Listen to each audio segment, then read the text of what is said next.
Thank you. माझ्याबद्दल बदल्या आणि माझे एवढे गुण असतील हे मला माहीत नव्हतं. मला असं वाटायला लागलं की एवढा गुणाचा मी कधी झालो हा प्रश्न मला पडला.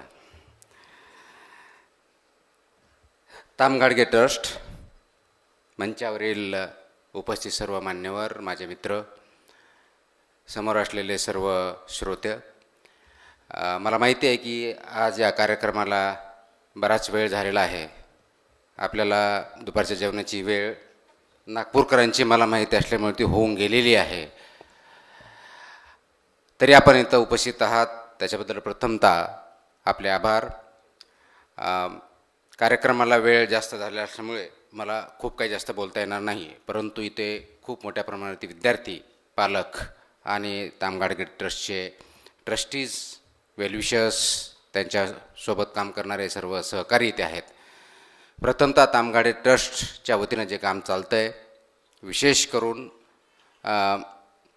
ज्या क्षेत्रामध्ये ते काम करत आहे, म्हणजे भौगोलिक आणि सामाजिक ज्यांच्यावरती जास्त परिणाम होतो, सिकल सेल या क्षेत्रामध्ये खूप दुर्लक्षित असं क्षेत्र असतानाही त्याच्यामध्ये उल्लेखनीय काम करतात. त्याच्यामुळे प्रथमतः आपण सर्वांनी त्यांचं अभिनंदन करणं गरजेचं आहे.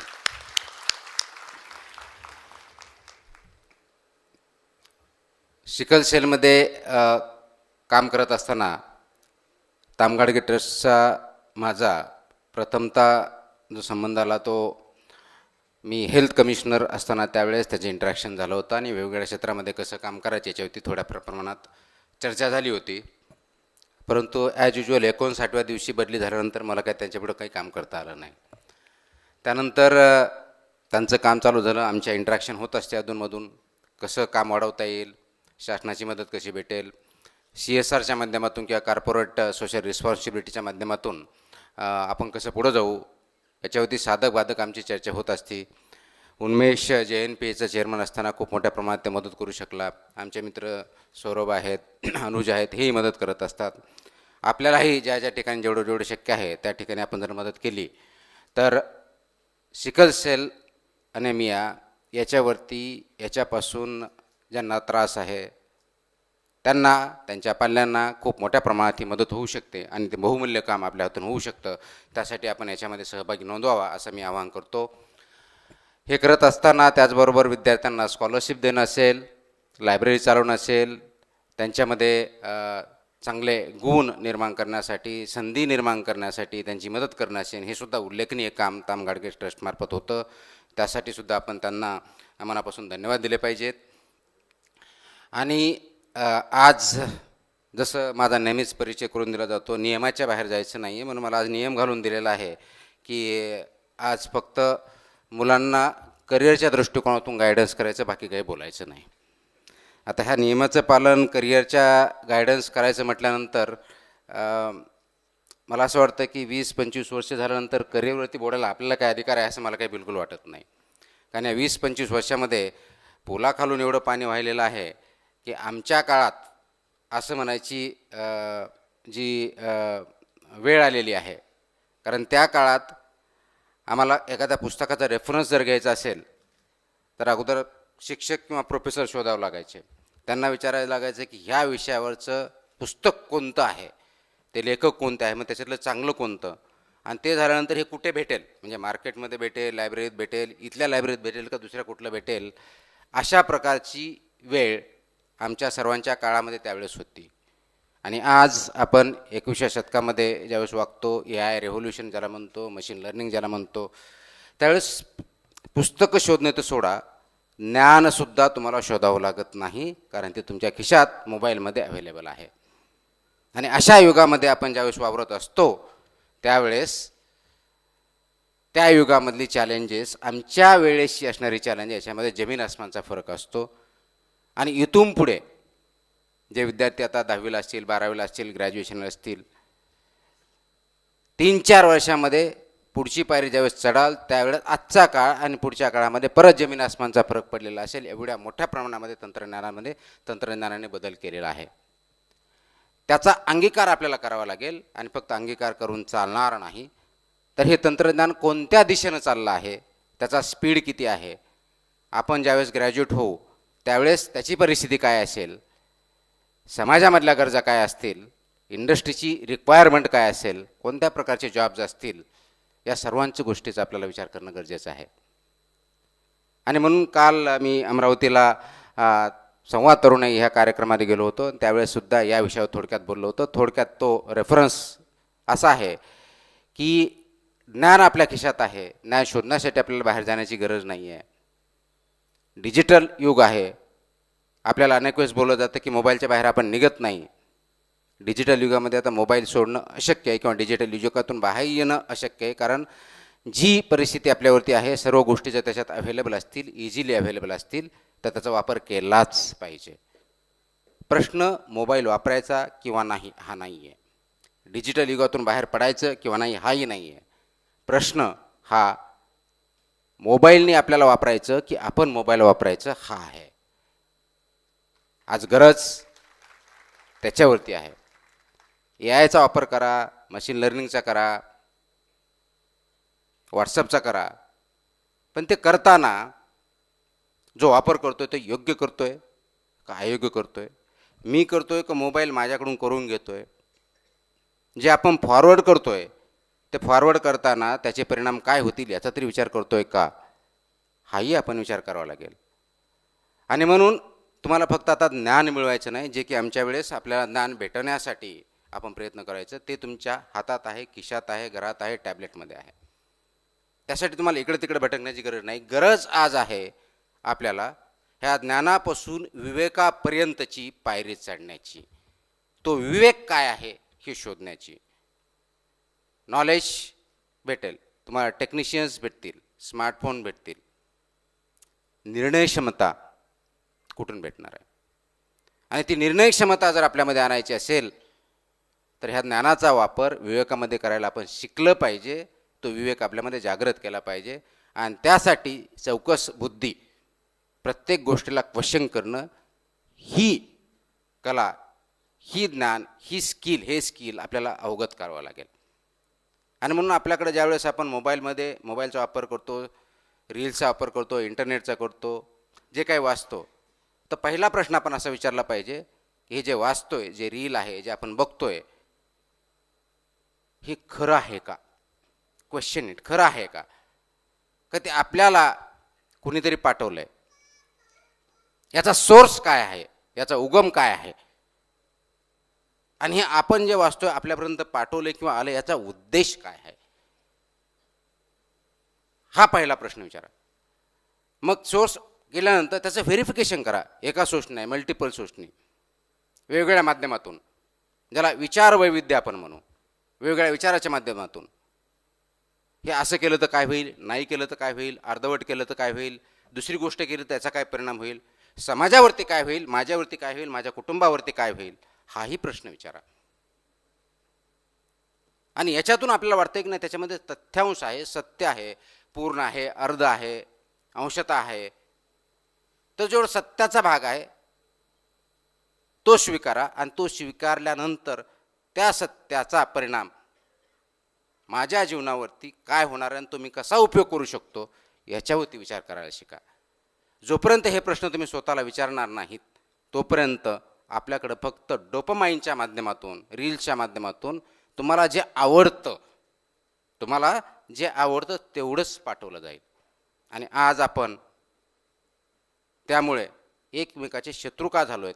तर मला जे आवडतं तेवढी माझी ऐकण्याची तयारी आहे.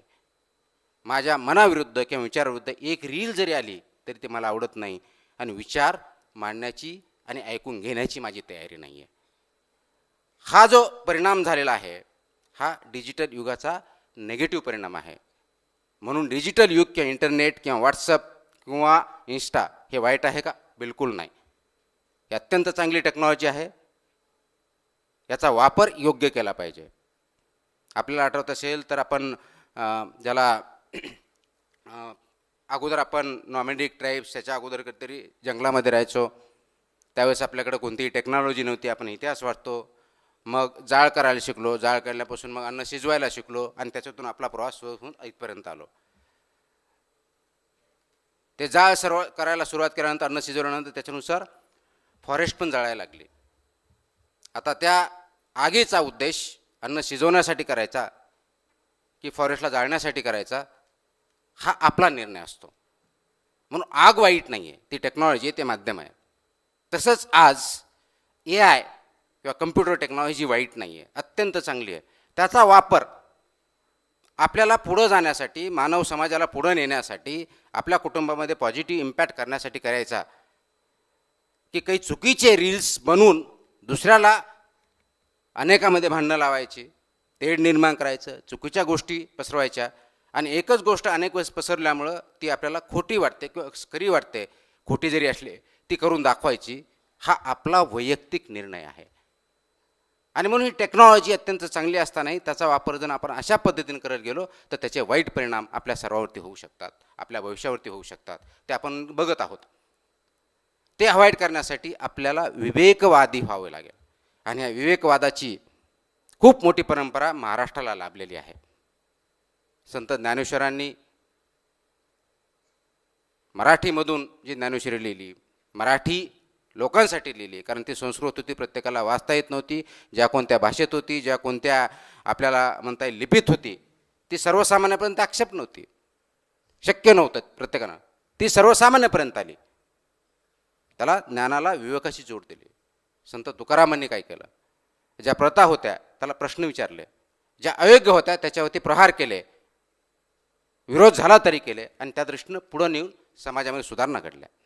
डॉक्टर बाबासाहेब आंबेडकरांनी काय केलं, त्यांचं आपण जर पुस्तक वाचलं, अनाहिलेशन कास्ट असेल, याच्यासारख्या खूप मोठ्या भारतासारख्या देशामध्ये कास्टवरती इतकं द्वंद्व होत असताना त्या काळात त्यांनी या कास्टविषयीचे सर्व विचार त्या पुस्तकातून मांडले आणि ते अनाहिलेट कसं केलं पाहिजे, त्याचे अवगुण काय आहेत हे दाखवून दिलं. हे प्रत्येकान समाजाच्या विरुद्ध केले. फुले असतील, महात्मा फुले यांनी, सावित्रीबाई फुले यांनी शिक्षणावरती भर देऊन आपल्या सर्वांना शिक्षण घेतले, त्याचे काय परिणाम होतील, न घेतलं तर काय परिणाम होते हे आपल्याला सांगितलं. आज तुमच्यासमोरचं आपल्यासमोरचे जे संकट आहे तर हे आर्टिफिशियल इंटेलिजन्सचं संकट नाही आहे.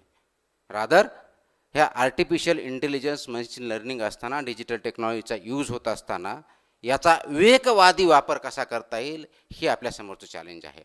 आणि म्हणून विचार करणं हे सर्वात मोठं चॅलेंज झालं. कारण आज आपल्याला सगळ्या ठिकाणी खूप आवाज ऐकू येतो आणि त्या आवाजामध्ये आवाज मोठा कुणाचा एवढंच आपण बघतो.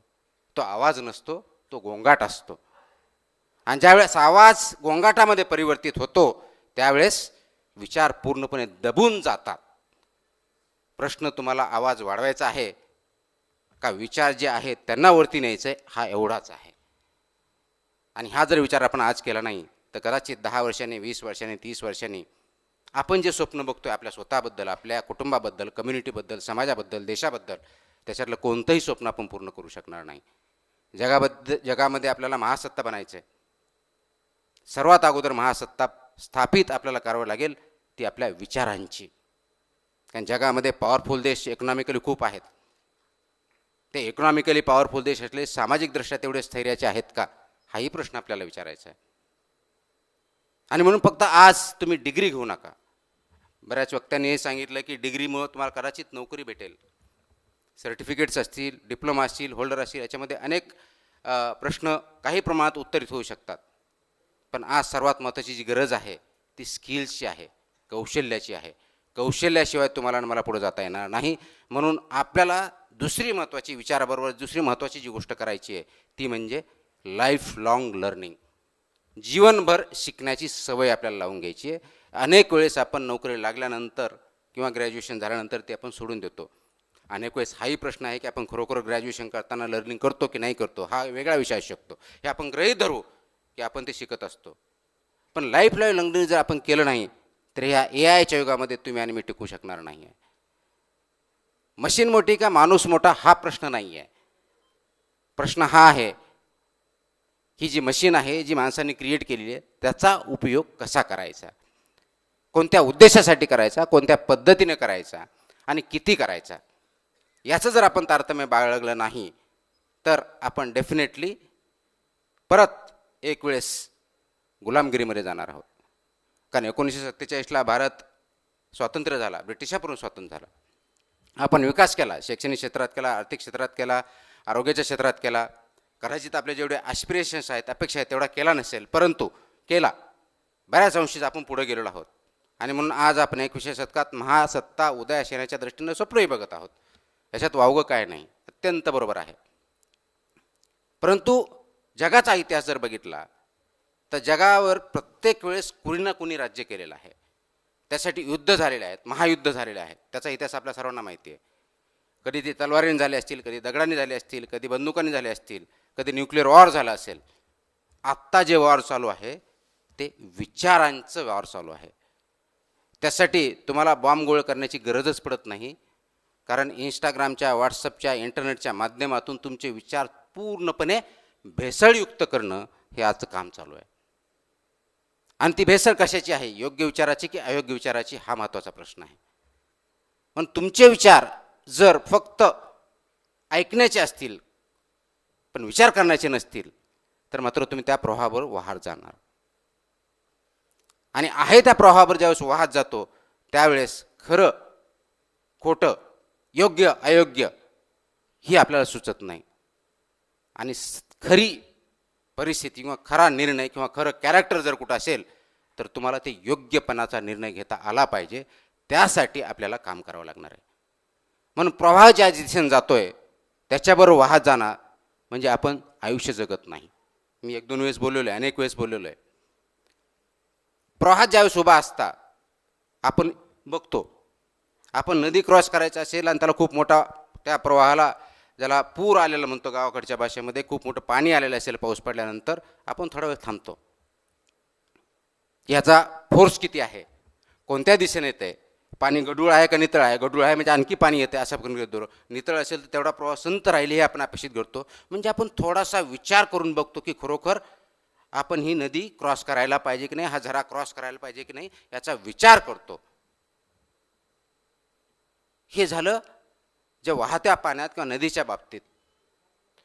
आपल्या जीवनाच्या बाबतीत काय, जन्माला आलो, शाळेत गेलो, आईवडिलांनी घातलं म्हणून, कॉलेजला गेलो, लग्न झालं, कुटुंब आलं, नोकरी केली, वाहतोय. विचार केलाय की मला खरोखरच इकडे यायचं होतं का मला दुसरीकडे कुठं जायचं होतं, किंवा आता ज्या दिशेनं, ज्या वेगानं, ज्या तऱ्हेनं मी चाललोय त्याच्यात काय बदल करणं आवश्यक आहे याच्यावरती विचार करतोय का. आणि मला वाटतं तिथं कुठंतरी क्षणभर विश्रांती घेण्याची गरज आहे. विश्रांती घेऊन त्याला विराम देऊन विचार करण्याची गरज आहे. तो विचार करण्याची प्रवृत्ती आपल्यामध्ये आहे का, हा पुढचा प्रश्न आहे. आणि म्हणून आपल्याला हा प्रवाह जो आहे या समाजामधला, या विचारांचा असेल, आचरणांचा असेल, विवेकवादाचा असेल, समाजामधल्या स्थित्यंतराचा असेल, नवीन पिढीचा असेल, वयोवृद्धांचा असेल, अनेक प्रश्न आहेत. या प्रश्नावरती हा जो वाहतोय प्रवाह, त्या प्रवाहामध्ये वाहत जायचं आहे का 2 मिनटं 30 सेकंद याच्यावरती विचार करून हा प्रवाह योग्य दिशेला जात आहे का, हा प्रश्न विचारायचा आहे. आणि जर तो योग्य दिशेला जात असेल तर निश्चित त्याच्याबरोबर वाहत जा, काही अडचण नाही. पण जर तो योग्य दिशेला जात नसेल तर मात्र दुसरा प्रश्न विचारला पाहिजे, आणि तो म्हणजे ह्या प्रवाहाची दिशा योग्य नाही आहे तर योग्य दिशा कोणती आहे, योग्य दिशा कोणती आहे. आणि ती योग्य दिशा आपल्याला शोधावं लागेल, विचार करावा लागेल, अभ्यास करावा लागेल. मग ती योग्य दिशा फक्त तुमच्यापुरती असून चालणार नाही, कारण माणूस हा समाजशील प्राणी आहे. समाजाच्या शिवाय आपण राहू शकत नाही. कोरोनाच्या काळात आपण खूप चांगल्या प्रकारे अनुभवलं आहे. कारण मला आठवतं नागपूरला मी तर त्यावेळेस पहिल्या फेजमध्ये कमिशनर होतो, लॉकडाऊन झालं होतं. ज्या ठिकाणी जे आहे तिथं तिथं थांबायचं, घराच्या बाहेर पडता येत नव्हतं, घरामध्येही 3 फूट 3.5 फूट 5 फूट डिस्टन्स राहून थांबायचं होतं. आणि त्यावेळेस एवढा क्रायसिस होता की आम्हाला भेटता येत नाही, किंवा अनफॉर्च्युनेटली आपल्यापैकी कुणाला कोरोना झाला असेल, पॉझिटिव्ह आला असेल तर त्याला हॉस्पिटलमध्ये आपल्याला जाता येत नाही. जसे जसं आम्ही खिडकीतून बघू शकत होतो त्यावेळी जी तडफड होती ती कशाची होती, ती याची होती की आपण एक सामाजिक प्राणी आहोत, आपण एकटे राहू शकत नाही, याचं आपल्याला त्याच्यातून द्योतक भेटलं.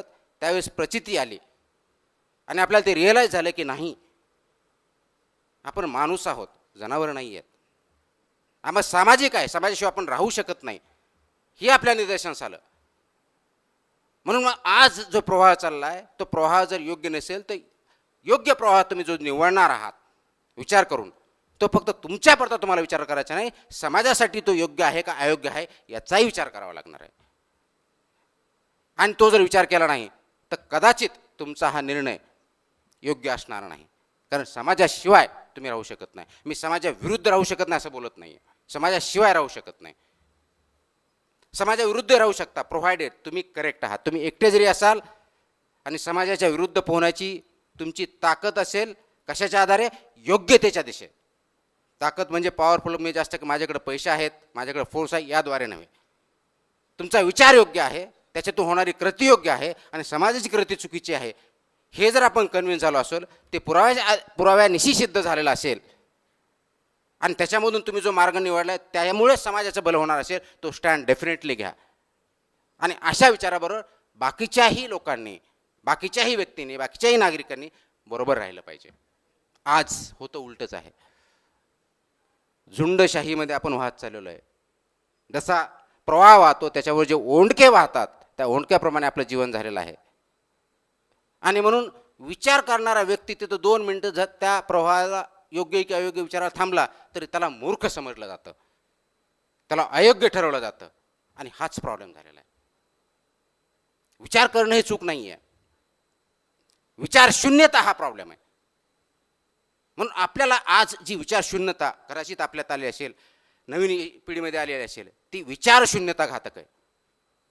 आणि हे फक्त मी बोलत नाही, याच्यामध्ये खूप मोठ्या प्रमाणात हाना अरेंट नावाची जे फिलॉसॉफर्स आहेत त्यांनी जर्मनीतून नंतर अमेरिकेत गेल्या, त्यांनी याच्यावरती रिसर्च केला आणि त्यांचं एक वाक्य आहे, त्यांनी ते असं म्हणतात की विचार शून्यता म्हणजे जगामध्ये सर्वात एव्हिल कोण असतं तो लोक नसतात, विचार शून्यता सर्वात घातक आहे. ती कशी? मी आहे, मी समजा हिटलर आहे, हिटलरच्या बाबतीत त्यांनी उदाहरण दिलेलं आहे आणि त्यांनी सांगितलं हे अधिकार आहेत अशा प्रकारच्या लोकांना मारायचं. त्यांनी कोणताही विचार न करता, ऑर्डर होती, नियम होता, कारण तो राजा होता, रूलर होता, त्यांनी जे सांगितलं त्याप्रमाणे लोकांना मारलं. नियमानुसार तर बरोबर होता, नियतीनुसार अयोग्य होता, समाजानुसार अयोग्य होता. ही विचारशून्यता कुणाची? त्या व्यक्तीची, ज्यांनी केलं, ज्यांनी सांगितलं त्याची तर विचारशून्यता आहेच आहे. ज्यांनी केलं हे कर्तृत्व सो कॉल्ड, हे कर्तव्य सो कॉल्ड नियमानुसार, त्याची सुद्धा विचारशून्यता आहे. आणि म्हणून जर्मनीत एवढं मोठं संकट आलं, समाजावरती, देशावरती, जगामध्ये एवढं मोठं संकट आलं. तशीच विचारशून्यता जर आपल्यात असेल तर पुढचा समाज त्याप्रमाणे घडेल. आणि तो जर घडून द्यायचा नसेल तर हे विचारशून्यतेतून बाहेर येऊन विचार करण्याची सवय आपल्याला लावावं लागेल. आणि विचार केल्यानंतर योग्य मार्ग निवडून त्याच्यावरती काम करावं लागेल. फक्त विचार करून थांबावं लागेल, नाही हा मार्ग योग्य नाही आहे मग मी इथंच थांबतो, असंही चालणार नाही. आपल्याला योग्य मार्ग निवडावा लागेल, त्याच्यासाठी आवश्यक ते काम करावं लागेल, रिसर्च करावं लागेल, कोलॅबोरेशन करावं लागेल, गरज पडली तर संघर्ष करावा लागेल, पण योग्य मार्गाची निवड करावी लागेल. आणि योग्य मार्ग निवडल्यानंतर मार्गक्रमण करताना ते एकट्याच्याने होणार नाही, दोघांनी होणार नाही. जसं उन्मेषने सांगितलं, आपल्याला कम्युनिटी और कोलॅबोरेशन एकत्र जावं लागेल. हे आपण करायला शिकलो तर मला वाटतं फक्त पृथ्वीवरच नव्हे तर आपले जेवढे काही जगामध्ये कॉन्स्टलेशन्स असतील, जगामध्ये आपण जे चंद्रावरती मोहिमा काढल्या त्या सर्वावरती भारत राज्य केल्याशिवाय राहू शकणार नाही. पण ते करण्यासाठी सुरुवात ही विचारशून्यतेतून विचारापर्यंत आणावं लागेल आणि विचारातून कृतीपर्यंत आणावं लागेल. आणि याची सर्वात मोठी जबाबदारी ह्या नवीन जनरेशनवरती आहे, यंगवरती आहे. आता हा यंग कोण, नवीन जनरेशन कोण? तर जो ॲक्टिव्ह तो यंग, जो इनॲक्टिव्ह त्याचं वय किती असू द्या, बायोलॉजिकल एज, थॉट प्रोफेशन तो 0 आहे. आपल्याला ॲक्टिव्ह राहावं लागेल विचारासाठी, कृतीसाठी. आणि प्रत्येक वेळेस, प्रत्येक बाबतीत दुसरीकडे बोट दाखवणे ही जी सवय ती बंद करावी लागेल. कारण आपल्याला नेहमी असते, मी नेहमी म्हणतो NIMBY syndrome, not in my backyard, किंवा मराठीत आपण नेहमी म्हणते शिवाजी जन्माव दुसऱ्याच्या घरात. आणि आम्ही घरातली घाण काढून रस्त्यावर टाकणार आणि ब्लेम करणार महानगरपालिकेला. घरातली घाण समाजात टाकली आणि आजार आला म्हणून तुम्ही आजारी पडणार नाही, कोविड तुमच्या एकट्यामुळे आला नव्हता. कुठं जरी आला तो सर्वांना सारखाच पडतो, त्याच्याकडे कितीही पैसे असू द्या. त्याच्यामुळं सामाजिक प्रश्न ज्याला ग्लोबल कॉमन्स म्हणतो, हे जे विषय आहेत हे सर्व समाजासाठी आवश्यक असलेले आहे. आणि त्याचा उगम हा प्रश्नांचा विचार शून्यतेत होतो आणि त्याचा विजय विचार करून कृतीत केल्यानंतर होतो. हा एवढासा प्रवास किंवा एवढा मोठा प्रवास आपल्याला जर करायचा असेल तर मला वाटतं यंग जनरेशनच्या दृष्टीनं, आपल्या सर्वांच्या दृष्टीनं आपण ही विचारशून्यता संपवूया, विचार करूया, योग्य मार्ग निवडूया आणि त्याच्यावरती काम करूया. धन्यवाद. जय हिंद, जय महाराष्ट्र.